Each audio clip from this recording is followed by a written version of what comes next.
Hello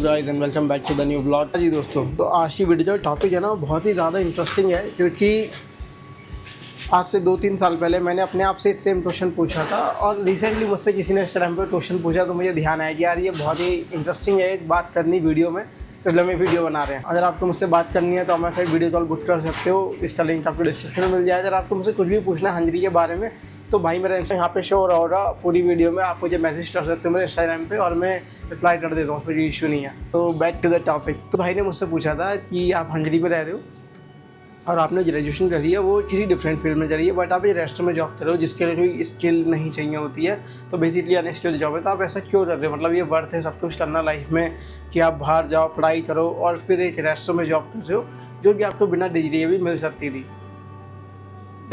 but ये question बहुत बढ़िया है। इस क्वेश्चन का जो आंसर है ना, वो इतना सिंपल नहीं है कि हाँ या ना में हो सकता है, या मैं एक लाइन में बता दूँ। इसका आंसर बहुत सारे फैक्टर्स पे डिपेंड करता है, और इंडिविजुअली टू इंडिविजुअली सब पे अलग सिचुएशन में डिपेंड करता है। ऐसा नहीं है सबके लिए ये आंसर हो सकता है। क्या पता भाई मेरे लिए अलग हो, किसी और के लिए वो आंसर कुछ और हो, या किसी और के लिए कुछ और हो। तो बात करते हैं उस फैक्टर्स के बारे में कि क्या है इसका रीज़न। मतलब अगर आप एक पढ़ाई कर रहे हो, इंटरनेशनल डिग्री ले रहे हो किसी कोर्सेज में, और आप ऐसी जॉब कर रहे हो जो आपकी डिग्री की नहीं है, उसके लिए स्किल नहीं चाहिए, और ना ही आपको मतलब ज़्यादा इंटरेस्ट है उसमें, रैदर देन आपकी जो स्टडी फील्ड थी उससे। तो बात की जाए उन फैक्टर्स की जिससे ये आंसर डिसाइड होता है। तो अगर आपने कहीं पे आके आप पढ़ाई करते हो, बाहर आते हो स्कॉलरशिप पे, या अपने सेल्फ फाइनेंस पे आते हो, आप उस फील्ड में ग्रेजुएट होते हो, बढ़िया मार्क्स लाते हो, उसके बाद आपको भाई जॉब ढूंढनी होती है।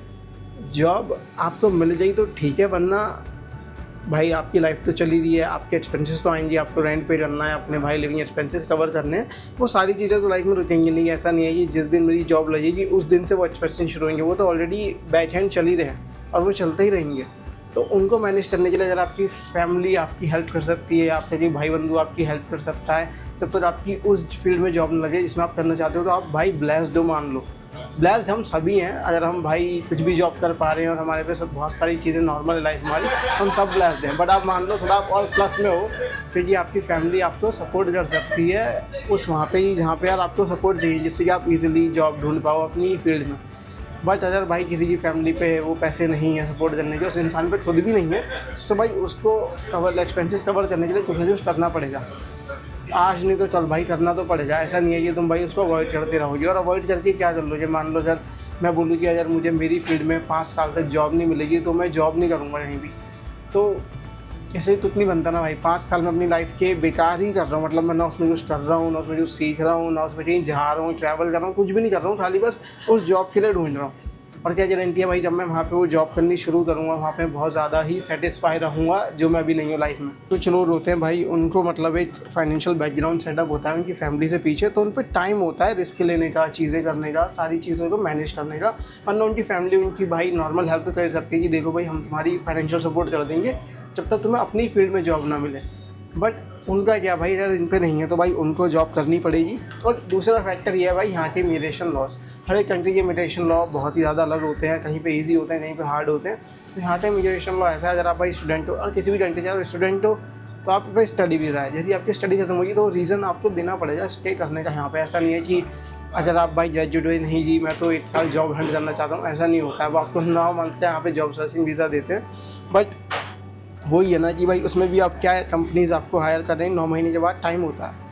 तो आपको कुछ ना कुछ करना पड़ेगा अगर आप यहाँ पे रहना चाहते हो, या भाई यहाँ पर चीज़ें एक्सप्लोर करना चाहते हो यहाँ से, या आप यहाँ से किसी और कंट्री जाना चाहते हो, या आप कुछ भी है जी चलो भाई मैं एटलीस्ट यहाँ से वापस नहीं जा रहा, मैं यहाँ से कुछ और नई अपॉर्चुनिटीज़ देखूँगा जिससे कि मैं कुछ और कर पाऊँ लाइफ में। तो आपको फिर उसके लिए काम करना पड़ेगा। तो यही रीज़न है भाई कि मतलब आपको रीज़न भी चाहिए, और दूसरा एक फाइनेंशियल बाउंडेज भी रहती है पीछे से। मेरा आंसर था इसको लेके, इस पॉइंट को लेके कि जो लोग आपने देखेंगे पढ़ाई वढ़ाई करते हैं, बट इन द एंड भाई वो किसी और फील्ड में जॉब कर रहे होते हैं। तो बेसिकली ये भी रीज़न हो सकता है, और इसमें कोई बुरी बात नहीं है, या इसमें कोई ऐसा नहीं है कि भाई कुछ गलत हो रहा है। लाइफ ऐसी है भाई, आपको समझना पड़ेगा चीज़ों को और उस पर काम करना पड़ेगा। और ऐसा भी नहीं है जैसे कि भाई मैं किचन में जॉब करता हूँ, तो आज तो इंडिया में कभी मैंने कुकिंग नहीं की थी, कुछ नहीं करता था, बट जब मैंने अपनी पार्ट टाइम जॉब शुरू की किचन में यहाँ पे किसी और रेस्टोरेंट में, तो मुझे बहुत ज़्यादा इंटरेस्ट आया भाई कुकिंग में। तो फिर उसके बाद मुझे पता चला कि मेरी साइड भाई कि मुझे कुकिंग भी पसंद है, तो स्टिल मैं हॉबी के लिए भी घर पे बहुत कुछ करता हूँ अपने मज़े में। जिस दिन मेरा भाई ऑफ डे होता है आराम से बढ़िया बैठ के कुकिंग करते हैं, रिलैक्स करता हूँ मैं। और अभी किचन में जॉब कर रहा हूँ तो ऑफकोर्स मैं जो नया सीखता रहता हूँ, जो नया एक्सपीरियंस ऐड होता रहता है लाइफ में कि हाँ भाई कुछ तो आता है, और जो नया सीखने की वो रहती है क्यूरियोसिटी कि हाँ भाई ये नहीं आता तो ये सीखते हैं, ये नहीं आता तो सीखते हैं, तो एटलीस्ट चलो चलता रहता है। ऑफकोर्स भाई कुछ ना करने से कुछ करना बेहतर होता है। तो आई होप इस वीडियो में आपको उस क्वेश्चन का आंसर समझ में आ गया होगा, मिल गया होगा और आपकी वीडियो पसंद आई होगी। तो thank you so much for watching this blog. मिलते हैं आपसे आने वाले ब्लॉग्स में। बाय।